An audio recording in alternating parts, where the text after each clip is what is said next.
has just said, in terms of endorsing a presidential candidate, that it will not endorse a candidate this election cycle. And they will not be endorsing candidates in any future elections. I mean, they are changing decades of tradition for them at this point, 11 days out from a presidential election. Kaylee. Yeah, this is a big deal. The Washington Post is a left-wing publication. The Washington Post, remember, had the austere scholar language before.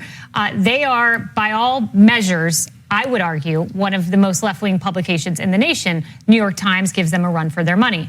And they are choosing not to endorse Kamala Harris. They have endorsed all the theories about what a threat to democracy Donald Trump is. Go read their editorial page, go read their reporting.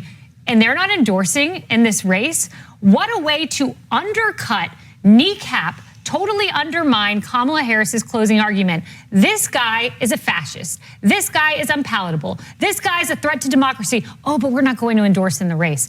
What an insult to Kamala Harris. And add to that, the LA Times, and add to that, the unions. Kamala, who do you have when you've lost the Washington Post? I want to read this quote. The Washington Post, this is a quote from them. Their statement, the Washington Post has not endorsed either candidate in the presidential campaign, meaning this one. That is our tradition and accords with our action in 5 of the last 6 elections.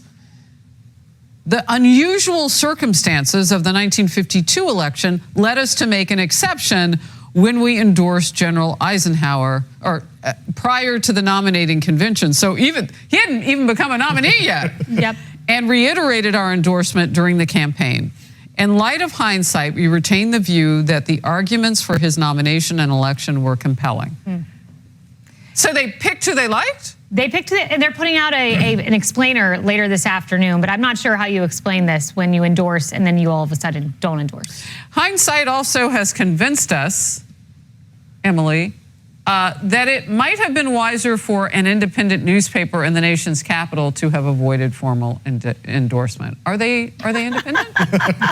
Look, what a joke this is. But I agree with you, Kaylee, that it's far more demonstrative, frankly, of the insult that they're levying the way to Kamala Harris. Because we all know they've been carrying water for that administration the entire time. They've been carrying water. They've been surrogates for the lies coming out of this administration, the narrative coming out of the campaigns for Joe and then for Kamala and everyone. So it's interesting. It's like you're wearing red at the Chiefs game. You go to every single Chiefs game and you wear red, but you refuse to wear the one with the logo on it. Like, it's a little confusing to me. I think it's hilarious that they try to explain this as like, and we're never going to do it again. Go ahead. But if I were Kamala's team, I would be absolutely furious. And if I were one of the, I don't know, handful of voters who aren't decided yet in this country, I would take this as a massive sign that if the one entity that has had no problem parroting their absolute lies and narratives now all of a sudden decides to take a step back, that they can't even put their name to that person,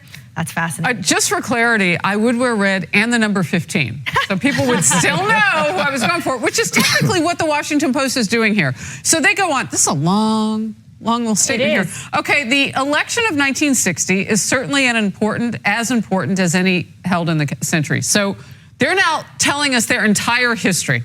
This newspaper is in no sense non-committal about the challenges that face the country. As our readers will be aware, we have attempted to make clear in our editorials our conviction that most of the time, one of 2 candidates has shown a deeper understanding of the issues. So they pick their favorites and they use their editorial pages to do it. That's clearly what they're saying here. So they're quoting themselves from the 1960s as having picked candidates. They just do it in editorial, not on the front page.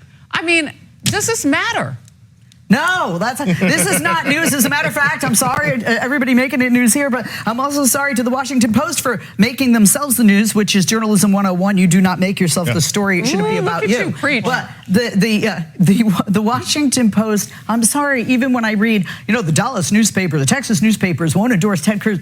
Sorry, I roll, being my 16-year-old teenage daughter here, because it doesn't matter. It really doesn't. I would go out on a limb and say, I'll put my house on the table table in Vegas that not one person is going to go, they're not endorsing. So why are they I can't doing vote it? for her now. Why are they doing it? Because, I mean, know, but have their editorials been mostly pro-Kamala? That's not really a yes or no. I honestly It's don't obvious. I don't feel that any newspaper, this is my opinion, I don't feel any newspaper, whether you're left-leaning or right-leaning, or just a newspaper who's reporting the news, should be endorsing a candidate, because endorsements really don't They're matter. trying to tell us that, but the Vice President, Kamala Harris, apparently is something that they feel guilty about. I don't know. This is long. Yeah. This is long. And you said they have another statement coming out in a few hours. Yep. For me, it goes back to the old saying, I don't know if, from the South, we had a bit dog barks.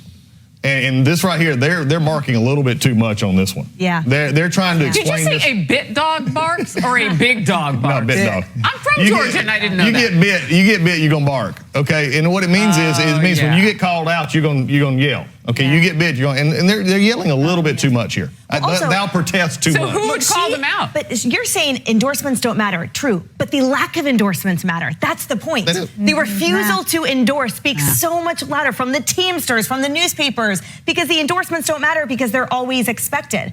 Yep. Here, it's the silence that is deafening. That's a nail on the head. It's because these papers in particular, the Los Angeles Times earlier this week, the Washington Post now, the Teamsters a couple of weeks ago, those particular groups are usually endorsing the Democratic candidate. That's right. Yeah. Take the Los Angeles Times when we were talking about this before.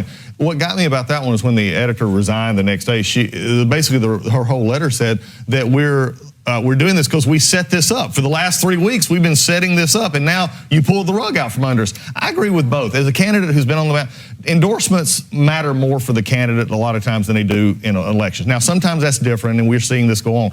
But in the reality here, when you're loading up the stories, you know what you're going to get, and then you now have the post. The silence can be a little deafening here. But what is most amazing to me, and again, is I'll go back to it here, they're spending too much time explaining why they didn't do this. Well, that's my favorite quote of the couch right now, and that's what Leslie said. She said, why is journalism trying to explain and make itself the big story? Like, don't they have anything other than themselves to put on the front page? Now, everybody is going to read them today, so Leslie, in answer to your question, maybe they get a little bit more attention right now. I think it comes down to ego all around for the candidate. Okay. Ego at the Washington Post. Watch out, Leslie said that.